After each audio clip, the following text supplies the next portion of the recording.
बिस्मिल्लाहिर्रहमानिर्रहीम, अस्सलाम वालेकुम। खेलों की खबरों पर तबसरा और तजज़ियों सजे स्कोर के एक और प्रोग्राम के साथ सैयद याह्या हुसैनी आपकी खिदमत में हाजिर है। पाकिस्तान सुपर लीग में आज दूसरा आराम का दिन है, मतलब आज तमाम टीमें किसी मैच में मद्दे मुकाबिल नहीं होंगी। इवेंट के 17 मुकाबलों के बाद दिफाई चैंपियन शादाब खान की इस्लामाबाद यूनाइटेड 5 मैचों में 5 फतूहात के साथ नाकाबिल शिकस्त है और पॉइंट्स टेबल पर पहले नंबर पर है। शाहीन शाह अफरीदी की लाहौर कलंदर, सऊद शकील की कोयटा ग्लैडिएटर और डेविड वार्नर की कराची किंग्स 3-3 फतूहात के साथ पॉइंट्स टेबल पर इब्तदाई 4 टीमों में शामिल हैं, जबकि मुसलसल 4 साल से फाइनल खेलने वाली मोहम्मद रिजवान की मुल्तान सुल्तान छठे और आखिरी नंबर पर है, जबकि बाबर आजम की पेशावर ज़ल्मी 5वें नंबर पर बराजमान है। कदाफी स्टेडियम लाहौर में कोयटा ग्लैडिएटर के मुकाबले पर 64 रन से शिकस्त के बाद पेशावर ज़ल्मी के कप्तान बाबर आजम ने प्रेस कॉन्फ्रेंस में गुफ्तगू करते हुए कहा कि साइम अयूब से तवक्कुआत से ज़्यादा उम्मीदें लगाना मुनासिब नहीं। अलबत्ता मोहम्मद आरिफ की फॉर्म पर कप्तान ने तशवीश का इजहार करते हुए अपनी नाकामी का भी बरमला एतराफ़ किया। नहीं, रीज़न ये नहीं कि सैम नहीं कर रहा। देखें, सैम को आप इस पॉइंट ऑफ व्यू से भी देखें कि वो 3 महीने बाद कम बैक कर रहा है, इंजरी से आया, और उसकी जब आप इतना ब्रेक आता है ना, जब उसकी जो फॉर्म थी उसमें ऐसा लग रहा था कि सैम ही है।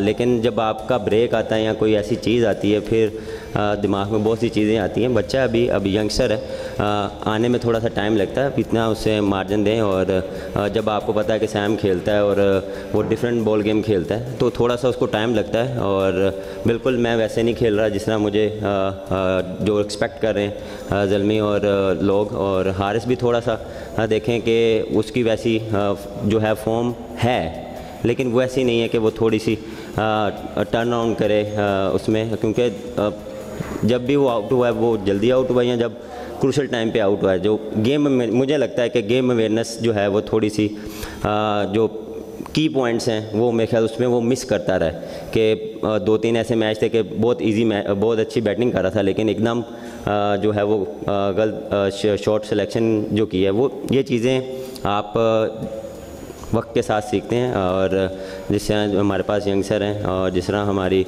ओवरऑल बॉलिंग है वो इन एंड आउट अच्छा करती आ रही है, कभी अच्छा नहीं कर रही। हमें कंसिस्टेंट होना पड़ेगा, हमें हर चीज़ में कंसिस्टेंट होना पड़ेगा। फील्डिंग अच्छी करनी पड़ेगी, बैटिंग अच्छी और बॉलिंग अच्छी करनी पड़ेगी। उधर दूसरी जानिब पेशावर ज़ल्मी के कप्तान बाबर आजम को पाकिस्तान सुपर लीग सीज़न 10 में मुसलसल दूसरी बार आउट करने के बाद test fast bowler Mohammad Aamir शह सुर्खियों में है। कदाफी स्टेडियम लाहौर में बाबर आजम को LBW करने के बाद मोहम्मद आमिर के जश्न की वीडियो इस वक्त सोशल मीडिया पर वायरल है। कदाफी स्टेडियम लाहौर में मैच के अख्ताम पर प्रेस कॉन्फ्रेंस में सहाफ़ियों के सवालात का जवाब देते हुए test fast bowler Mohammad Aamir ने एतराफ़ किया कि बॉलर और बैट्समैन के दरमियान मुकाबला तमाशाइयों के लिए अहमियत का हामिल होता है और इस तरह के वाक़यात और लम्हात देखने वालों को अपनी जानिब मुतवज्जे करते हैं। नहीं, फ़ाइट तो नहीं, ऑनेस्टली फ़ाइट तो नहीं होती, लेकिन यस, ये चीज़ें अगर आप देखें तो देखें, सोशल मीडिया देख लें, ग्राउंड में देख लें, लोग कितना एंजॉय कर रहे होते हैं। और एंड ऑफ द डे हमारा काम यही होता है, स्पेशली T20 में, कि लोगों को, फैंस को इंटरटेन करें। और एज अ बॉलर मेरा रोल यही होता है कि मैं बैट्समैन को जाके तंग करूँ, एग्रेशन दिखाऊँ, और बैट्समैन का यही होता है कि भाई जितना उनको पीट सके पीटे। लेकिन मेरे ख्याल में ये चीज़ें होनी चाहिए विद इन अ लिमिट्स, क्योंकि फैंस को मज़ा भी आता है। अगर आप देखें तो जो मेरे फैंस होते हैं वो मेरी वीडियोस डाल रहे होते हैं, जो बाबर्स के होते हैं, तो ये एक आपके टूर्नामेंट के लिए बहुत अच्छा होता है, उस टूर्नामेंट को बहुत हाइप मिलती है। तो बैट्समैन और बॉलर के दरमियान ये मुकाबला, ये इशारे देखने वालों के लिए और टूर्नामेंट के लिए अच्छे होते हैं। Test fast bowler Mohammad Aamir कह रहे थे। सुपर लीग सीजन 10 में कोयटा ग्लैडिएटर ने ऑलराउंडर फ़हीम अशरफ को प्लाटिनम कैटेगरी में न्यूजीलैंड के फिन एलन और मार्क चैपमैन के साथ मुंतखब किया। हुसूर से ताल्लुक़ रखने वाले 31 साल के टेस्ट ऑलराउंडर फ़हीम अशरफ ने कदाफी स्टेडियम लाहौर में पेशावर ज़ल्मी के मुकाबले पर शानदार बॉलिंग परफॉर्मेंस का मुजाहरा करते हुए पाकिस्तान सुपर लीग 2025 में पहले बॉलर होने का एजाज़ हासिल किया, जिन्होंने 5 विकेट की कारकर्दगी पेश की। दाएं हाथ के मीडियम फास्ट बॉलर ने 3.2 ओवर्स में 33 रन देकर 5 विकेट की परफॉर्मेंस पेश की। जी तो जनाब, कोयटा ग्लैडिएटर ने पाकिस्तान सुपर लीग सीज़न 10 2025 में तीसरी कामयाबी हासिल की, जिसके मरकज़ी किरदार टेस्ट ऑलराउंडर फ़हीम अशरफ, जिन्होंने 5 विकेट की परफॉर्मेंस पेश की। वीडियो लिंक पर लाहौर से हमें ज्वाइन कर रहे हैं। खुश आमदीद कहेंगे फ़हीम आपको। और पिछले 2 मैचों में कोयटा की फतूहात में आपने पहले बैट के साथ और अब बॉल के साथ परफॉर्म किया है, कैसा फील कर रहे हैं? देखिए जी, जब भी आप अपनी टीम की तरफ से अच्छा परफॉर्म करते हैं तो जाहिर सी बात है आप खुद भी अच्छा फील कर रहे होते हैं क्योंकि एक्सपेक्टेशन होती है आपकी टीम को आपकी तरफ से। तो यही है कि जब आप अपनी टीम से अच्छा परफॉर्म करें, आपकी मैनेजमेंट को आपके और कॉन्फिडेंस आता है, तो आप को भी अपने आप पे कॉन्फिडेंस आता है। अच्छा फ़हीम, ये बताइएगा कि 9 सीज़न आप इस्लामाबाद यूनाइटेड से खेले, अब पहली मर्तबा आप इस्लामाबाद के अलावा किसी टीम के साथ मुंसलिक हुए हैं। कोयटा ग्लैडिएटर ने आपको सबसे बड़ी कैटेगरी में पिक किया, दबाव था आपके ऊपर या नहीं? जी बिल्कुल, एज ए क्रिकेटर जब आप अपनी जिससे आपने अपनी कैरियर का आगाज़ किया होता है, थ्रू उनसे खेल रहे होते हैं, लेकिन उसके बाद जब आप किसी और फ्रेंचाइज से जाएं और वो आपको दूसरी टीमों की बजाय थोड़ा सा ज़्यादा प्रायोरिटी दे, तो थोड़ा सा दबाव होता है कि इन्होंने इतना ट्रस्ट मेरे पे शो किया है, तो मुझे भी इनके लिए कुछ ना कुछ करना चाहिए। तो थोड़ा सा शुरू अर्ली मैचेस में था, लेकिन उसके बाद जैसे टीम का माहौल था, जैसे सारे एक दूसरे को बैक कर रहे थे, जैसे मैनेजमेंट कॉन्फिडेंस दे रही है, तो उसके बाद काफ़ी चीज़ें नॉर्मल हो गई थी। अच्छा, कल जो मैच हुआ है कोयटा ग्लैडिएटर का पेशावर ज़ल्मी के साथ, 170 प्लस का टारगेट था। पेशावर ज़ल्मी की एक लंबी बैटिंग लाइनअप थी, तो कप्तान सऊद शकील की आपसे क्या बात हुई? आपको उन्होंने नया बॉल दिया, आपने पहले ही ओवर में सायम अयूब की विकेट लेकर कोयटा ग्लैडिएटर के लिए जो है वो उम्मीदों को रोशन कर दिया।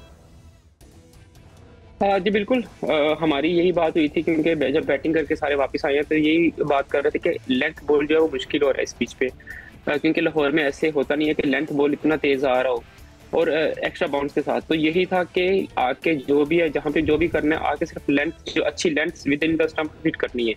तो सारे कप्तान के बाद में सारे बॉलर के साथ यही प्लान बना था कि यार जो भी है सिर्फ आके हमने अच्छी लेंथ पे हिट करना है।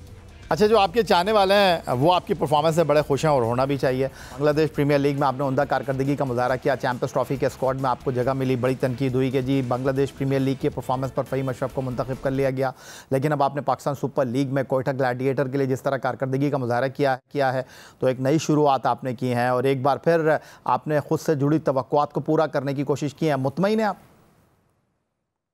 देखिए जी, पहली बात तो यही है भाई, मुझे नहीं लगता कि चैंपियंस ट्रॉफी में मेरी सिलेक्शन जो है वो बीपीएल की वजह से हुई थी, क्योंकि उससे पहले डिपार्टमेंट का जो टूर्नामेंट था उसमें मैं प्लेयर ऑफ द टूर्नामेंट था। उस वजह से मुझे खुद ये है कि उस वजह से मेरी सिलेक्शन हुई है, ना कि बीपीएल की वजह से, क्योंकि बीपीएल एक T20 लीग है। अगर T20 का कुछ होता फॉर्मेट तो वो बंदा उस तरफ माइंड लेके जा सकता है, लेकिन अभी जैसे आप पीएसएल की बात कर रहे हैं, तो कोशिश तो हर प्लेयर की यही होती है कि हम अपनी लीग में अच्छे से अच्छा परफॉर्म करें, पाकिस्तान टीम में जगह बनाएं और जितना अपनी टीम के लिए हो सकता है बेस्ट करें। तो फ़हीम, अब ये बताइएगा कि आपका शुमार पाकिस्तान के सीनियर क्रिकेटर्स में होता है, तजुर्बेकार खिलाड़ी होने की हैसियत से अब किस तरह देख रहे हैं अपने फ्यूचर को? इस टूर्नामेंट में क्या टारगेट किया हुआ है? किस तरह अपने आप को प्रेजेंट करना है? 2 मैचों में अच्छी कारकर्दगी का मुजाहरा किया है, बैट के साथ भी बॉल के साथ भी अपने आप को एक ऑलराउंडर की हैसियत से मनवाने की कोशिश की तरफ आपने कदम बढ़ाया। हाँ जी बिल्कुल, यही है भाई। जैसे आपने बात की है कि एज ए सीनियर क्रिकेटर पहले कुछ चीज़ें सही जो अर्ली स्टेज में थी, बैटिंग खासतौर पे बैटिंग की बात करूंगा कि बैटिंग में वैसे मैच्योर नहीं थे। अभी थोड़ा सा सीनियर होने के नाते, थोड़ा सा क्रिकेट खेलने के बाद थोड़ी सी समझ आ गई है कि अपनी बैटिंग को कैसे यूटिलाइज करना है, किस सिचुएशन में कैसे खेलना है, वरना पहले ऐसे नहीं था होता। ये जो क्रिकेट खेलने के बाद ही ये चीज़ें आपको आती हैं। तो कोशिश अब यही है कि जहाँ जहाँ पे मैं जो चीज़ें लैग कर रहा हूँ उनको दोबारा से फिल करूँ। अगर मेरा फिटनेस का मसला है मैं अपनी फिटनेस बेहतर करूँ, अगर मेरा बॉलिंग का मसला है बॉलिंग बेहतर करूँ, अगर मेरा बैटिंग का मसला आ रहा है अपनी बैटिंग बेहतर करूँ। और जहाँ पे भी हो सके पाकिस्तान को अगर हमारी कभी ज़रूरत पड़ती है तो पाकिस्तान को जहाँ पे भी हमारी ज़रूरत पड़े तो पाकिस्तान के लिए हम दस्तयाब हों। That's wonderful. ये बताइएगा कोयटा ग्लैडिएटर के ड्रेसिंग रूम का माहौल कैसा है? 5 मैचों में आपकी टीम जो है 3 कामयाबियों के हुसूल में कामयाब रही है और कराची से निकलने के बाद लाहौर पहुंचते ही आपकी टीम ने बैक टू बैक 2 फतूहात हासिल की हैं। टॉप 3 में आ गए हैं आप लोग। देखिए जी, ये भाई जब आप जीतते हैं तो टीम का माहौल तो डेफिनेटली अच्छा होता है, लेकिन मैं यहाँ पे मेंशन करूँगा कि जब हम 2 मैच हारे थे और वो बुरे तरीके से हारे थे, उसके बाद जो हमारी टीम का माहौल था वो बेहतरीन था। क्योंकि जब आपकी टीम का माहौल, ड्रेसिंग रूम का माहौल रिलैक्स होगा यंगस्टर्स के लिए या दूसरे सारे सभी प्लेयर्स के लिए, तभी आपकी टीम अच्छा परफॉर्म करती है। क्योंकि अगर आप यहाँ पे आप देख लें कि अगर उन 3 मैच दो मैचेस के बाद अगर टीम का माहौल अच्छा ना होता तो हमारी टीम यहाँ पे वैसा परफॉर्म ना करती।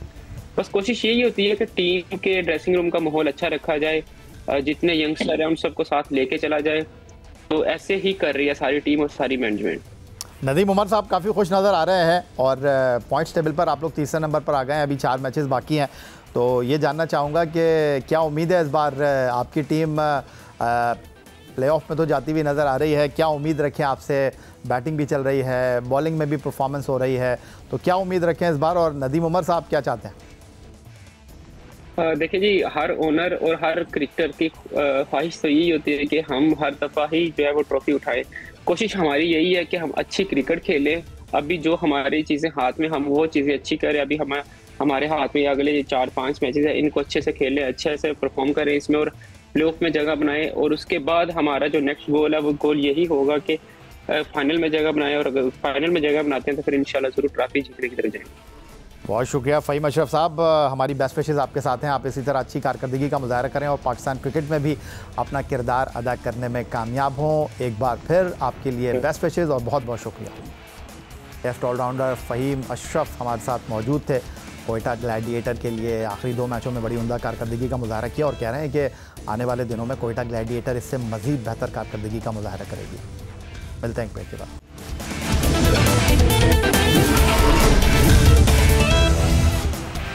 गिलगित बल्तिस्तान से ताल्लुक़ रखने वाले 5 फीट 9 इंच कद रखने वाले प्रोफेशनल बॉक्सर उस्मान वज़ीर ने करियर की 17वीं बाउट में भारतीय हरीफ एस्पेरेंट को पहले ही राउंड में नॉकआउट कर दिया। थाईलैंड के शहर बैंकॉक में मुनक्किदा वेल्टरवेट कैटेगरी की बाउट में उस्मान वज़ीर ने भारतीय बॉक्सर को सिर्फ 1 मिनट और 41 सेकंड में ही नॉकआउट कर दिया। ये उस्मान वज़ीर के करियर में 11वीं बाउट थी जिसमें उन्होंने अपने मद्दे मुकाबिल बॉक्सर को नॉकआउट किया।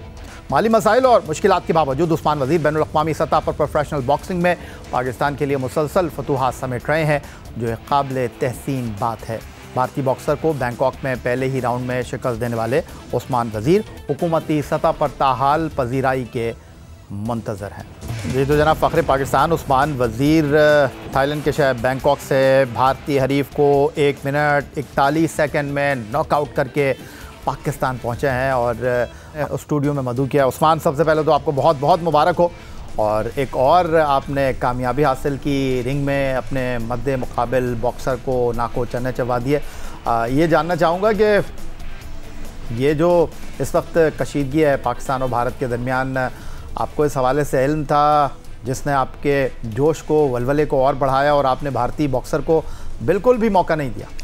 अस्सलाम वालेकुम यायब भाई, सबसे पहले आपको मुबारक हो, तमाम पाकिस्तान के लोगों को मुबारक हो। अल्हम्दुलिल्लाह मैं इंडिया के अगेंस्ट फाइट जीतने में कामयाब हुआ। डेफिनेटली ऐसे ही था क्योंकि सोशल मीडिया में हम देख रहे थे कि जो एक फ़ाइट चल रही है पाकिस्तान इंडिया की, प्रेशर भी था और अच्छा परफॉर्म करना है। जो कोचेज़ वगैरह टीम थे और उन्होंने कहा कि अभी तो हालात भी ऐसे हैं कि हम अच्छा एक पॉजिटिव अपना एक मैसेज दे सकते हैं पूरे पाकिस्तान को, दुनिया को। तो वो प्रेशर था, डेफिनेटली था, मगर ये था कि अल्हम्दुलिल्लाह जो हमारा गेम प्लान था हमने उसी पे काम किया तो अल्हम्दुलिल्लाह हम फाइट जीत गए। उस्मान, पहला मौका नहीं है कि आपने अपने हरीफ बॉक्सर को नॉकआउट किया है, ये सबसे कम टाइम है आपने हरीफ बॉक्सर को रिंग में ज़ेर कर लिया या इससे भी कम वक्त में अपने हरीफ बॉक्सर को आप नॉकआउट कर चुके हैं? अजय भाई, इससे पहले मैं इंडिया से फाइट लड़ा हूँ और मैंने 65 सेकंड में उनको नॉकआउट किया था। तो वो मेरा सबसे जो हाईएस्ट मेरा नॉकआउट का वो टाइम है वो 65 सेकंड। तो उस्मान, ये जानना चाहूँगा कि आप हमेशा बात करते रहें कि इस खेल से आपको प्यार है, इस मुल्क के परचम के लिए, इस मुल्क में खेलों की सरबुलंदी के लिए आप काम कर रहे हैं, मेहनत करते रहते हैं। तो हुकूमत की सतह पर कोई पजीराई हुई, किसी ने आपको कॉल किया, किसी ने आपका हौसला बंधाया? बिल्कुल अजय भाई, मैं सिंध गवर्नमेंट का शुक्रिया अदा करता हूँ। मुझे यहाँ से सैयद गनी साहब, MPS जो हैं, आसिफ मूसा भाई, फरहान गनी, जितने भी यहाँ पे हैं सिंध गवर्नमेंट से, हबीब भाई, इन लोगों ने सब ने मुझे कॉल्स की, मुबारकबाद दी और मुझे एयरपोर्ट में लेने आए। ये सारे मुझे एयरपोर्ट में भी लेने आए थे। उसके बाद जो सिंध पुलिस है, SSU मकसूद मेमन साहब, वो सारे उनके जो थे ऑफिसर्स, वो सारे मुझे एयरपोर्ट पे लेने आए। बड़ा अच्छा मेरा इस्तकबाल हुआ कराची में।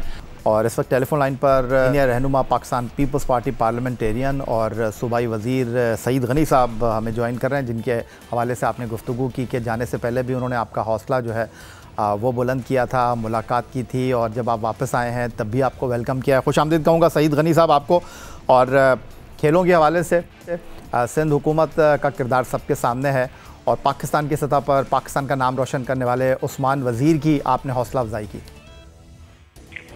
देखिए, उस्मान वज़ीर ने माशाल्लाह पाकिस्तान का बहुत नाम रोशन किया, दुनिया के मुख्तलिफ ममालिक में गए हैं और ये अनबीटन हैं और बड़े ज़बरदस्त तरीके से आगे बढ़ते जा रहे हैं। हमारी तो दुआ है अल्लाह ताला और इनको तरक्की दे, हिम्मत दे और ये पाकिस्तान का नाम रोशन कर रहे हैं। और बॉक्सिंग में पाकिस्तान के पास आए हैं लेकिन कोई सतह पर कोई बहुत बड़ा नाम हमारे पास नहीं था।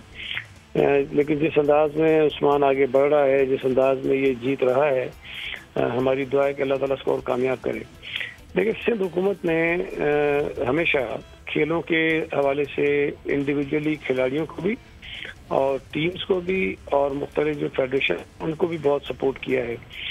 बल्कि आपको तो शायद सुन के हैरत होगी कि सिंध हुकूमत वाहिद सूबाई हुकूमत है जो पाकिस्तान हॉकी फेडरेशन को, जो हमारा कौमी खेल है, उनको भी हम ग्राउंड देते रहे हर साल। तो इससे आप अंदाज़ा लगाइए कि हम कितना दिलचस्पी लेते हैं। और चीफ मिनिस्टर साहब हमारे इस मामले में बहुत खुले दिल के साथ, जब उनको पता चलता है कि कोई भी खिलाड़ी है दुनिया में जाना चाहता है, नाम रोशन करना चाहता है, अल्लाह ताला ने उसको टैलेंट दिया है लेकिन वसाइल की कमी है, तो हम उसकी वो जो रिक्वायरमेंट होती है वो हम पूरी करते हैं। और हम कोई एहसान नहीं करते हैं, लेकिन मैं ये समझता हूँ कि उस्मान वजीर माशाल्लाह बहुत ज़बरदस्त बॉक्सर है और दुनिया में इस वक्त एक अच्छा नाम इनका है।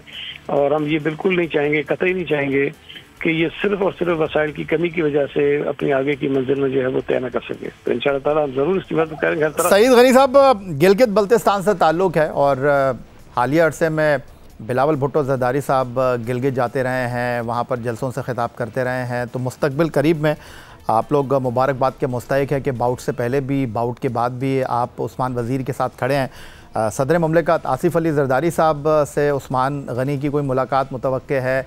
मुस्तकबिल में जो बिलावल भुट्टो ज़रदारी हैं, इनसे कोई मुलाकात मुतवक्के है उस्मान वज़ीर की? देखिए, मेरा ख्याल है कि पहले शायद इनकी मुलाकात हुई है बिलावल साहब से, जहाँ तक मुझे याद पड़ता है शायद मुलाकात है इनकी।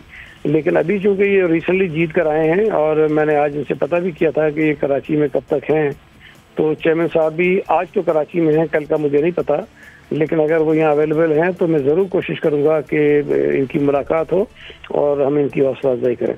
बहुत शुक्रिया। सईद गनी साहब हमारे साथ मौजूद थे, सूबाई वज़ीर, पाकिस्तान पीपल्स पार्टी पार्लियामेंटेरियन, और उस्मान उनसे मुलाकात करके आए और उन्होंने अपने मुकम्मल ताउन का यकीन भी दिलाया।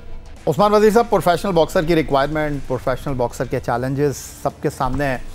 एक प्रोफेशनल बॉक्सर का साल में कितना ख़र्चा है, ट्रैवलिंग, ट्रेनिंग और दीगर कोचेस के जो मामलात हैं?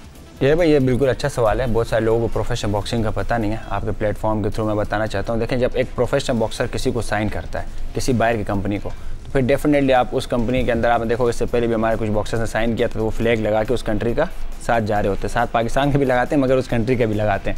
फिर वो सारा उनके जितने भी एक्सपेंस होता है, उनके कोच का, उनके न्यूट्रिशन, उनका रहना, उनका वीज़ा, ट्रैवलिंग, जितना भी होता है, और उनके फाइट पर्स भी उनको देते हैं, वो कंपनी देती है, क्योंकि वो उस कंपनी के लिए खेलता है।